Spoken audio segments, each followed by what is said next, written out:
Selamat malam dan salam sejahtera buat kita semua. Terima kasih rekan-rekan media yang telah hadir pada malam ini. Silahkan apa yang mau ditanyakan kepada kami. Oke, tanggapan itu Bang, dicabutnya gugatan prestasi. Masalah dicabutnya gugatan oleh penggugat ini sangat mengecewakan kami. Ada dua hal yang membuat kami kecewa. Pertama, ini pencabutannya seharusnya pada saat disampaikan di pengadilan pada Senin dan Minggu depan. Tetapi ternyata penggugat menyampaikannya di media massa. Ini memang sangat tidak baik bagi pendidikan hukum masyarakat. Itu yang pertama. Yang kedua, bahwa kami juga sangat kecewa dengan adanya pencabutan ini adalah begitu yakinnya penggugat atas gugatannya dan meyakini bahwa menang 100 M. Kami berpikir mungkin ada terobosan hukum yang mau disampaikan oleh penggugat. Ternyata hasilnya dicabut.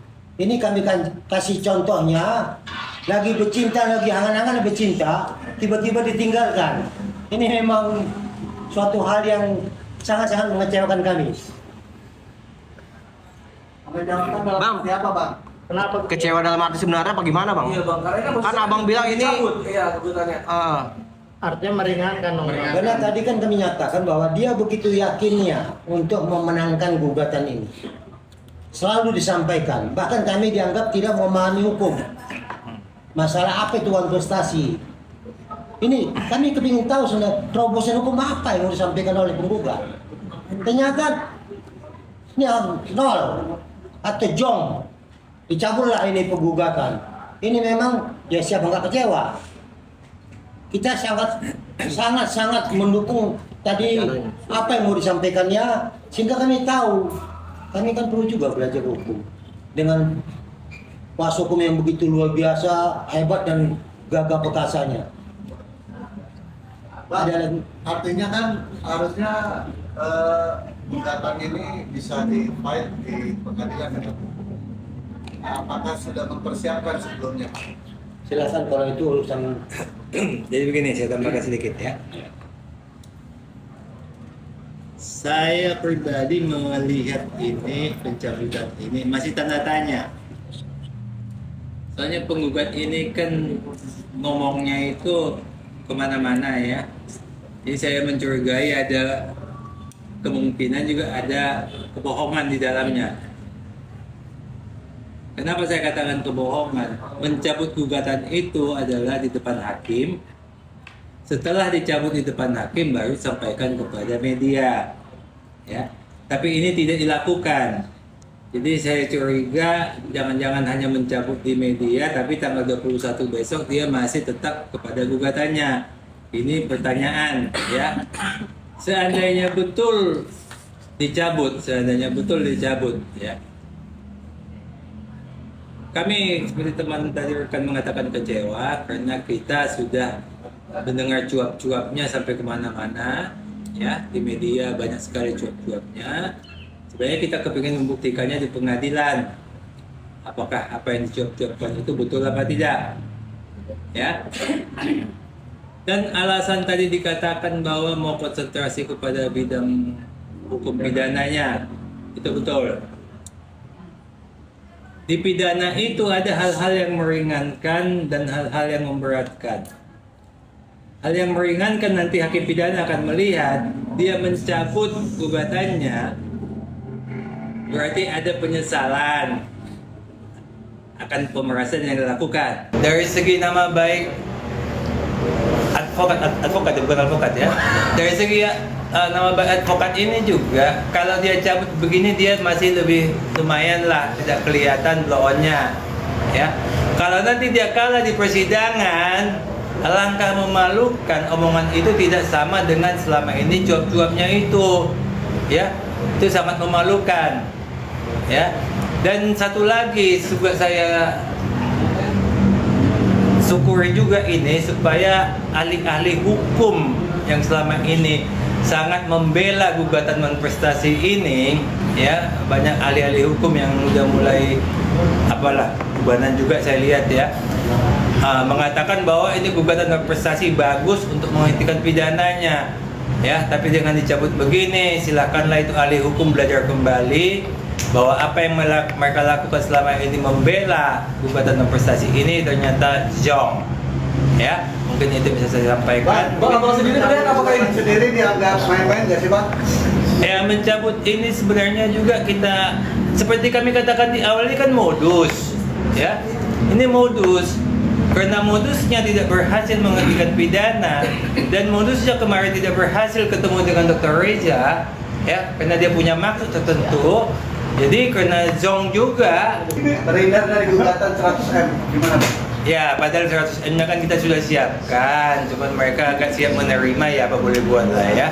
Kita sudah siapkan itu, walaupun nanti datangnya dari kejaksaan apa dari kepolisian itu nanti kasusnya, tapi uangnya sudah kita siapkan 100M-nya. Bang, jaksanya sudah tahu belum, Bang? Adanya cabutan ini. Oh ya, jadi begini.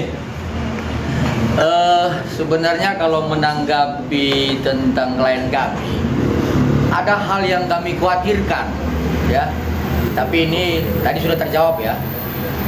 Karena pada saat tadi pagi klien kami menghubungi kami, beliau memang dengan tertawa ya menyampaikan kepada kami, Bang, itu ternyata gugatan Wan Prestasi sudah dicabut ya. Oh, saya belum tahu dok, saya bilang begitu. Ternyata abang Wan Prestasi, dia bilang begitu. Lah, kok dokter ngomong begitu? Kan ada yang bilang perjanjian lisan itu boleh digugat Wan Prestasi. Lah, maksudnya dok?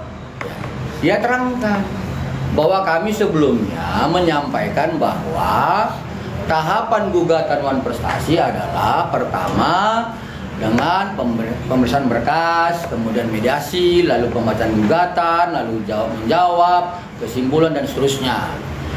Itu yang kami sampaikan sebelumnya kepada klien kami. Ternyata apa yang kami sampaikan kan tidak benar menurut klien kami. Dengan tertawa dia mengatakan, abang ternyata Wan Prestasi ya, karena perjanjian yang kita buat secara lisan abang bohongi ya. Dia bilang begitu secara tertawa. Maksud saya begini, mudah-mudahan pendidikan hukum terhadap gugatan Wan Prestasi terhadap perjanjian lisan tidak merusak pengetahuan hukum masyarakat banyak. Ya, cukup di dalam gugatan ini saja. Dan puji Tuhan tadi klien kami hanya tertawa, yang kemudian dia sampaikan, Bang, saya tidak terdoktrin kok, saya tahu perjanjian lisan itu tidak bisa seperti itu, jadi abang jangan khawatir, dia bilang begitu. Seperti itu Bang, dari mulai kemarin ya Pak, tahun lalu ya, saya lihat Dr. Reza sekarang sudah mulai berani speak up Bang, sudah berani mengungkapkan apa yang dirasakan selama 1 tahun ini Bang. Ini kalau abang lihat, ini ada obrolan nggak Bang? Kenapa dia speak up sekarang baru sekarang di speak up segala macam Bang? Di story IG-nya ya Bang? Karena begini aja aku jawabannya. Selama ini dia digugat, dia kan memang tidak paham hukum, jadi ya adalah perasaan sesuatu gitu ya. Tapi karena dilihat kami ini semua bercanda, karena memang gugatannya komedi, akhirnya Dr. Reza juga menyadari bahwa ternyata gugatannya bercanda doang. Jadi dia juga sekarang sudah mulai bercanda, gitu. Mengikuti kami juga lah supaya bercanda juga. Karena gugatannya kan halusinasi, jadi landasan hukumnya tidak ada, dia melakukan gugatan, sehingga ya kita juga nanggapnya bercanda aja. Bayangkan aja, digugat 100M, bahkan kami candain ya, berarti yang tanggung jawab kepolisian 50M, kejaksaan 50M. Kenapa yang menangkap kan menahan mereka, bukan kami. Itu kami selalu candain, tapi tidak dipahami bahwa itu candaan kami. Gak masuk akal aja menggugat Wan Prestasi, gak jelas perjanjiannya, tiba-tiba digugat 4M, 100M. Yang ngambilnya ya selalu kami bercandain, kalau ngambil uang ya kalau nggak di Mabes, Polri atau di Kejaksaan Agung, silakan ambil di sana. Itu aja sih sebenarnya. Ya, saya tambahkan ya, pada waktu mediasi itu turut tergugat kan hadir itu. mewakili Jaksa Agung, mewakili Kapolri. Ya, mereka itu datang itu mungkin sudah mempersiapkan diri. Ini candaan kita akan menyelesaikan apa yang menjadi gugatan kita. Mungkin akan siap membayarkan, akan menyelesaikan gugatan. Candanya kita mereka membawa akhirnya sampai sana gagal, tidak hadir. Dia berharap datangnya itu wajib selalu disampaikan seperti itu ya. Wajib. Ingin apa? Kalau wajib mungkin dia akan menyampaikan suatu mana duitnya yang 100 M, kalau dibayarkan kami akan cabut. Ternyata belum waktunya, dia udah cabut duluan gitu. Akhirnya ya uang ditarik kembali lagi ya. Kami berharap uang itu diserahkan. Kita mungkin sebagai penggugat juga dapat modus yang bukan modus ya, dapat bagian komisi ya 30% dari 100 M itu. Ternyata dia cabut. Nah ya sudah gitu. Bang, ini kalau dari keterangan Bang Fahmi, kalau saya tanya, ini cabut bukan dalam arti sebenarnya, dia ingin mendulukan kasus pidananya, Bang. Pidana selesai baru mungkin akan dihitung kembali ya, diajukan kembali. Nah, apa Bang persiapannya Bang? Kalau memang seperti itu Bang? Justru selalu kan kita bilang dia modus.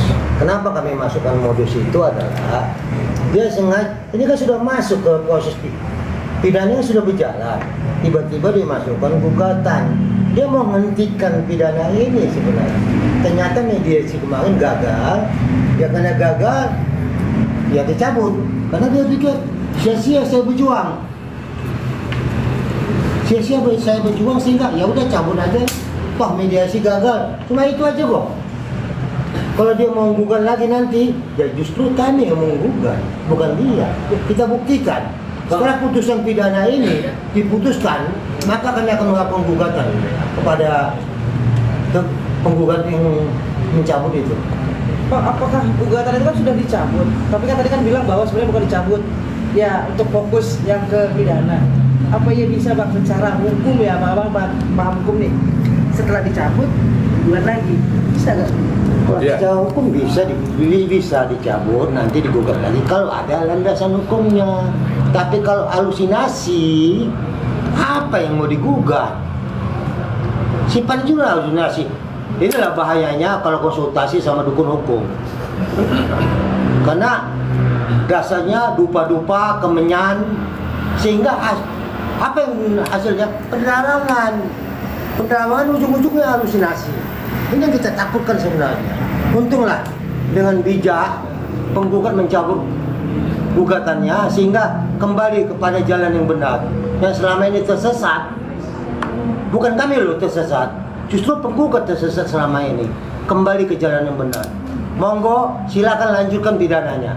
Jadi selama ini itu kan seperti kita katakan kemarin itu kan kue bohong itu. Jadi dia udah tahu bahwa kuenya kue bohong, dia cabut. Nanti dia masukkan lagi gugatan barunya, tapi isinya nggak kue bohong lagi, kue lapis. Ya, jadi lebih padat ya daripada yang kemarin. Ya mungkin gitu ya, kita tambahkan ya. Kalau namanya gugatan itu dicabut, pasti ada